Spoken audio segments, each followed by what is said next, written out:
I am joined today by new mother, Michelle. Michelle, thank you so much for joining me. What's it like? What are you, week into being a mother now? Yeah, 1 week today. I can't believe that. I feel like last you and I talked, I was so pregnant. It was like, please come out. So It looked like you were clearly getting close, so I'm glad it all went well. So, for sure. what's it been like? I mean, that's crazy. I mean, first of all, I mean, thanks for carving out some time. I almost feel bad. I mean, hopefully he's sleeping or something, right? Yeah, no, it's been amazing. Everyone who reached out and said, motherhood's going to be the best thing ever. You guys are all so right. It really is. And I find myself staring at him for hours at a time. So it's a beautiful thing. And it definitely creates that desire for like the work-life balance more than ever in my life. I which bet. Many of you guys know I'm a little bit of a workaholic. So it's been super good for me to just kind of slow down and enjoy some really awesome special moments. So now that you have him, do you feel like you're gonna sort of change your schedule or your priorities differently than you expected to, or is it kind of working out the way you thought it would? No, I think it's working out how I wanted it to. I found, like I said, I've definitely found myself slowing down and intentionally saying, I'm going to give myself this 20 minutes and then that's it. So I think I'm better at time blocking, right? In the sense of, hey, my son Knox is awake and he gets my attention when he's awake. And when he's not, then that's when the email gets answered or whatever. Right. So it's been a really fun balance and it's exactly what I hoped it would be. And now that it's actually happening, I feel good about where we're going. So far, so good. Well, and I noticed that it looks like you're kind of in an empty room. I know you're like in the middle of a move in the middle of all this. So you got quite a bit going on. I want to make sure we get through this quickly so you can get back to, are you in the middle of moving or what's the status on that part of it? Yeah. So my husband and I are actually moving to Louisiana, September 8th. So next Wednesday. We Cool. are very, very excited, but it definitely is a little bit challenging with a brand new baby. We're grateful for a lot of support right now. Gotcha. All right. Well, we'll make this quick because I want you to be able to maybe go back to taking a break if you got some time away from the baby for a few minutes. But I do want to talk about Instagram, right? That's why we're here today. That's your expertise. We got a partnership that we're doing between you guys and Business Video School. So we want to get to that. But I wanted to start, obviously, we always lead with value. We want to be able to provide some education for folks. So, we obviously won't go into a ton of depth today, but I wanted to position this from, I'm just going to kind of ask questions from my own perspective. I have an Instagram account. I post on there, fairly frequently. I've been utilizing some of the advice that you've given me. But for somebody that, let's kind of approach somebody who's maybe used to using Facebook, right? Maybe they have an Instagram account and they want to start really strategically growing their business, right? It's like, what are some of those first steps? Like, what do you tend to recommend to somebody that's trying to make that transition? Number one, first and foremost, is making sure your profile is findable, right? Because if the rest of your content is not good yet, don't get stressed about that. What needs to happen is somebody has to be able to find you in the first place. And what Instagram is really meant to do, just like Facebook for that matter, it's meant to create somewhere for someone to go dive deeper on you, right? So if someone finds you in a Facebook ad or if they see you, on a whatever ad platform you're using, whether it's on LinkedIn, even if you're doing TikTok or Twitter ads, doesn't matter. If you're finding cold traffic there, the idea behind Facebook and Instagram is that it adds to that. It gives somebody somewhere to go search for you on a little bit more of a deeper level, and to add credibility to you, right? So most people, and I don't know if you agree, Nick, I'd imagine you would, but most people don't Google people anymore. We go to social media websites to make sure that person is active and it is actually who they say they are. And it's designed to create that authority of, yeah, this person is legit. And yeah, I do want to reach out to them, to either help me buy or sell a house or get a loan or whatever it is. Yeah. And I think that's a point I want to follow up on, the idea of, I think for years we've been seeing this shift from websites being sort of the central point of contact, or that's where people discover you, to obviously social is becoming or has become that thing. So, I mean, in your opinion, like, what would you say is the breakdown? And do you think most people are starting that search on social media at this point? I mean, do you think it would make sense to be dedicating more of our time and effort to social versus our websites? Or what is that, in your opinion, at least, what does that breakdown look like? Oh, I mean, 100%. I think I don't think I would be as serious about what I do for a living if it weren't for the fact that I just know that's the case, right? Right. In our generation, Nick, I think you and I are pretty much the same age. I think we established that a while ago, but our generation, we use social media for everything. Right. And we're the ones that are buying and selling houses. I mean, I'm in the process of selling the one I'm currently sitting in, and bought one in Louisiana without ever seeing it. Right. Like, wow. it just is what it is. And that's the generation that we're trying to help other agents or LOs attract, right? Ultimately, that's what they want. Right. And I think websites, not that they're not important, but I always tell my clients, at least, I'm like, don't spend the money. Like, crush your social media and have great highlights on Instagram, because that is your website. Yeah, that's a great point. I mean, I think that's where a lot of people, these trends are moving in that direction too, right? So it's like every year it's only going to have more and more of an impact. And so, I mean, it's hard sometimes, especially when you're so used to doing things a certain way, to recognize those shifts. But I think for most people, it should be pretty clear at this point. It should be pretty clear that, hey, we're discovering the stuff on the internet. That's where we're spending our time. I like to always remind people, these platforms are designed to be really sticky, right? They're designed to keep people on them and prevent people from leaving them. And that's a really important part of how the algorithms are developed, right? So anytime you can lean into that and you can say, okay, great, that's fine. I'll keep people on your platform and optimize for it, then you're going to win, right? Because the algorithm then wants to push people in your direction. So just, and I don't want to give away all the insights, and we obviously couldn't in just 10 or 15 minutes here, but when somebody hits that profile, right? So they do this search, they show up on the profile. You mentioned highlights being something you want to lean into, but what should they see? Because that's, to me, I think the big question is especially for those images or the little videos or whatever I have in my my profile there, what is it that stuff should look like? Yeah. So first and foremost, your bio itself should have nothing to do with you at all. Right. So okay. even though I'm a brand new mom, I'm a wife, I love pit bulls and I love coffee. None of those things are in my profile. Right. Because the idea is that your profile is designed to tell somebody exactly why they should hang around. Right. To create that stickiness. I love that word you used. But that's number one, right? First and foremost, in that very intro 160 characters, or what we call your bio, it should be point blank, exactly who you serve, exactly what kind of real estate you help people sell or buy and sell, and exactly what they could get by working with you, right? So what's the result that I'm going to get if I choose to dive in? So that's the very, very first thing. And the statistic, if you will, that we hear is that you have about 6 to 8 seconds to get someone to care. So that needs to be really, really dialed in. Wow. Yeah, that's not a lot of time to get somebody to care about you, right? So obviously, yeah, I mean, that's a great point is, what do people care about? They care about themselves, right? So if what you see when you get to somebody's profile is all about them, then that's not necessarily going to draw me in. I want to know how they can help me, right? So that's a great point. So once you do that, once you've got that part optimized, one last sort of just question I have, and then we'll move on, is when you're regularly on Instagram, right? What are some of the regular behaviors? One of my favorites is your tip on frequency of stories and kind of how to remind yourself of that. So I'm not gonna share the tip. I'll let you share it. But what are some of those regular things we should be doing on a consistent basis? Yeah, I love stories. I absolutely do, and I think that it's everyone's biggest excuse. And we had a client the other day who literally sent us, posted in our Facebook group for the community and said, there's no way she can do 5 to 7 stories per day. She needs a calendar. She's like, I don't know what I'm supposed to be posting. She's like, I have to schedule all of these video shoots and these photo shoots. And I'm like, whoa. No, you don't have to do any of that. Stories is literally should be the easiest thing you do on the entire platform, because it's so off the cuff and it's meant to just be very free flowing. And so the tip I always give people is, if you're really struggling with, how do I produce content 5 to 7 times a day in this space? Set a timer on your phone for every 2 hours, mom brain, every 2 hours right.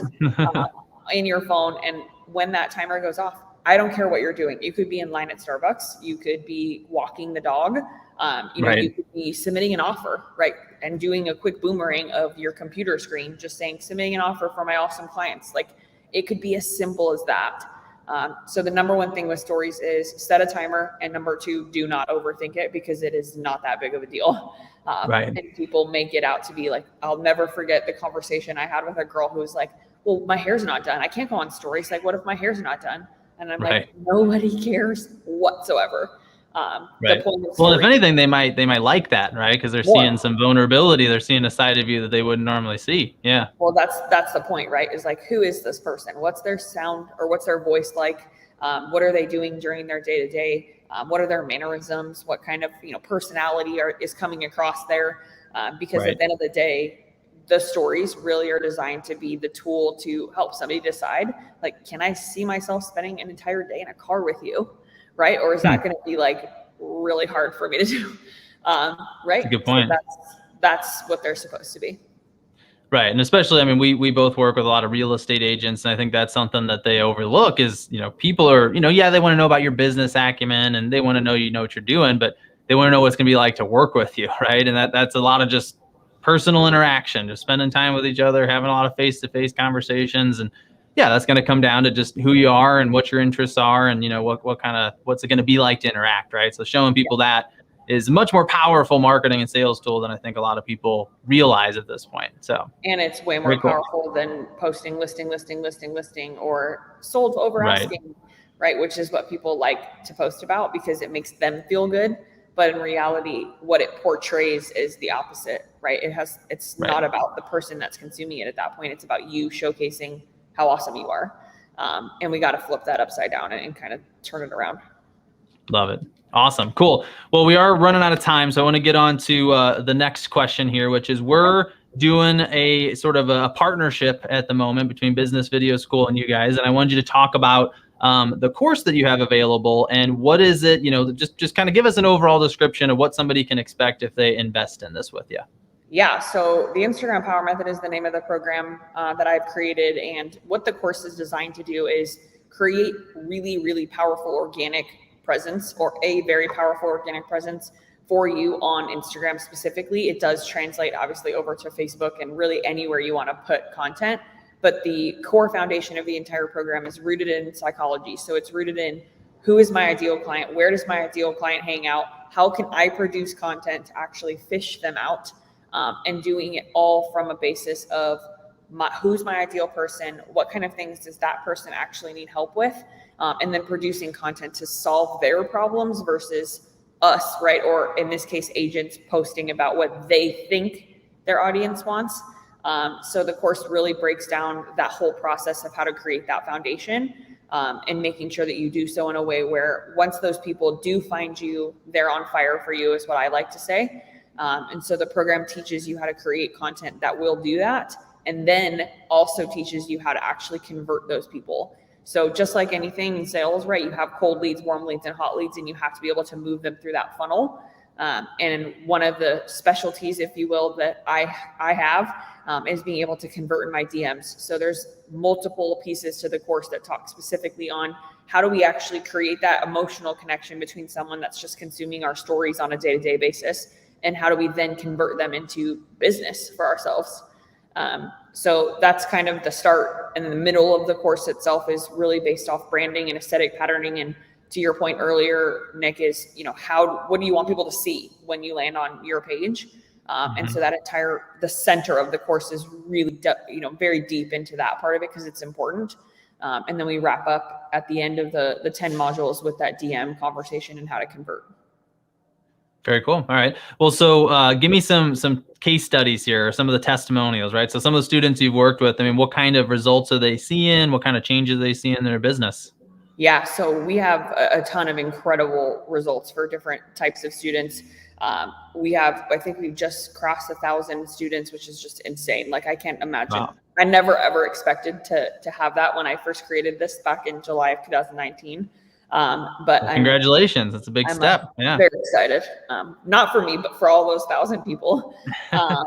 But to give you a couple of really, really good examples, we have a real estate agent actually that's based out of Phoenix, Arizona. She's a multifamily realtor, and she specializes in multifamily and some single family housing. She is probably one of my favorite people too. But her name is Carla. On Instagram, her Instagram is Investment Real Estate AZ. What her result has been is that within the first year, so she purchased the course in November of 2019. So the course was only about 3 months old. And she just in 2020 closed over 300,000 worth of leads off Instagram. So meaning gross profit off of the leads she was generating was about 300,000. So again, she had a presence beforehand, so she already had a really dominant existence. She just needed to really dial it in. So that's kind of an example of someone who is a little bit more established already. And then on the flip side, we have a loan officer who is actually based out of Iowa. His name is Phil. And Phil had zero presence at all. Didn't even have a post on his Instagram whatsoever. And within the first 3 months, he had closed 6 loans directly off of Instagram for a rough profit of about $6,000. And he purchased the course for the $14.97 and made $6,000. So he almost tripled, or I guess doubled, more than doubled his investment, if you will, just within the first 3 months. And the best thing about that is that he never has to pay for the course again, right? It's just a one-time payment. So now every single lead moving forward for him is just pure profit. So that's awesome. Loan officer, realtor, again, it doesn't matter if you're brand new to Instagram, you can make it happen. Or if you are already established and need to dial it in, you can make it happen. What I tell people is the only way you'll fail is if you just don't do it. Right. That's a great point. Yeah. And I think that's why, what we do in Business Video School works so well hand in hand, right? Is because, we do have some education on Instagram, but really what we focus on is learning to use video, and you're learning to use video is its own struggle for a lot of people. And the way we talk about it is it's a new form of communication, right? It's a new way that we talk to one another. It's a new way that we interact. And so equipping people with those skills and then helping them learn how to apply those skills, how to go out and use it on the different platforms, right? Some are going to want to do Instagram. Some are going to want to go other directions.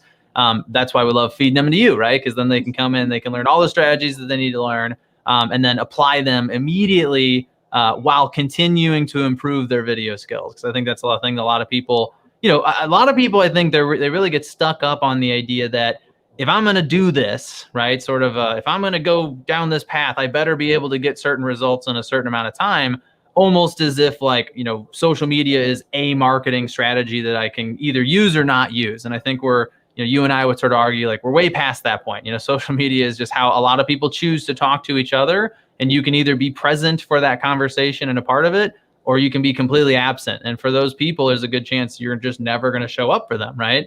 And so now, the shift is a transition to, okay, this is not really avoidable, especially if you want to be in business in 5 or 10 years down the road. So how do you work on these skills over time? How do you start to implement these things on a consistent, regular basis and build on them, right? Because I think that's something that's worth saying is that you don't have to be putting, 7 stories out every day tomorrow, right? You got to work your way up to those things, but then you can see the obvious benefits of doing so. So tell me, somebody gets this course, they get started in it. What should they expect, right? So is this something, maybe tell us a little bit about how they take the classes and then sort of what they should start to see in their business in the subsequent months after doing so. Yeah. So to piggyback off what you said, just real quickly, social media is a long-term play. I say that to every single person I talk to on the phone.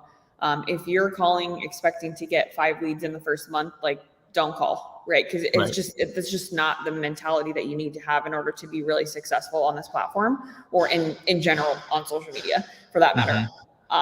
So I tell people social media, number 1 is a long-term play. Number 2 is designed to be something that builds and creates a stronger presence, sequentially, right? So I always tell people, go to my Instagram and you scroll back enough and you will see the evolution of what that looked like over time. So as far as the course is concerned itself, to answer your second question, the course is broken down into 10 modules with 3 bonus modules and about 20 handouts. So the modules themselves, you would log into a library essentially, and it is do it at your own pace. I always tell people, if you time block 1 hour to 2 hours a week, you will be crushing it. And as long as you say in those 1 to 2 hours, I'm also going to be doing my homework assignments and then implementing whatever that homework assignment is that I just learned. It keeps you from feeling the overwhelm, which is a very common, objection that I'm sure you hear just as much as I do, Nick. And it allows you to really slow it down, but do it in a way where you can be really effective every time you open that course, or really proactive too. So it's log in on your own, do it at your own pace. We do have group coaching and private coaching available separately from the program itself, which I would say 97% of people take advantage of just for accountability. And our group coaching is really powerful, just because we do have students in 32 states. So there's a lot of networking and referring, and just all around camaraderie, I would say, that kind of goes on within our Instagram Power Method students. Very cool. Yeah. All right. Well, that's good stuff. So I do want to wrap up. We're at about 20 minutes. I think it's longer than we intended to go. I want you to be able to get back to the baby. But for those of you that are tuning in, what I want to invite you to do, I will go back and I'll add to the comments with a link to where you can get the course from Michelle. But if you'd like it, just go ahead and send me a DM, because I'd love to talk to you more about, what you're doing. Maybe give you a couple pointers on how, if you are interested in video, because I know most people that are following me or Business Video School probably came to us as, thinking video first, which I love.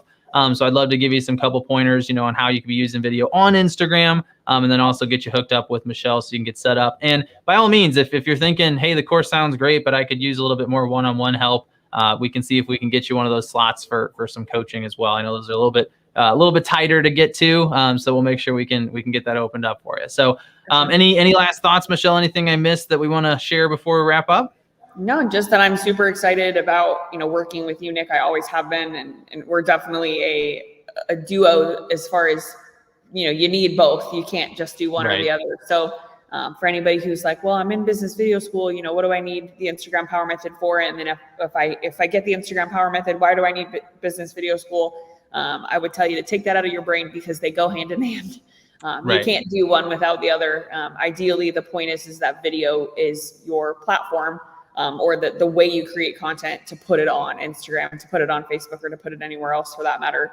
So dialing in video, is amazing for making your Instagram even more amazing. So I would leave everybody with that. Like, don't feel like you're starting two full-time jobs with the Instagram Power Method and Business Video School. Really, they work hand in hand for sure. Absolutely. Very cool. All righty. Well, we are going to wrap up at this point. Again, if you do want more information on the Instagram Power Method, just shoot me a direct message. Happy to talk to you there. I think we're streaming in multiple places right now. So wherever you're seeing this, shoot me a message and I'll hook you up. And if you want more information on Business Video School too, I know we're probably talking to some of our students right now, but if you're not a current student, you want to know how we do it, reach out as well about that. So, all right, Michelle, well, I know you have a move to get back to, a newborn, all kinds of stuff to take care of. So thank you so much for joining me today. Of course, my pleasure. Thanks, Nick. It was awesome to see you. Yeah, you too. Cool. Well, let's go ahead and get this wrapped up. Thanks for tuning in. For those of you that are watching, we'll talk to you again next time.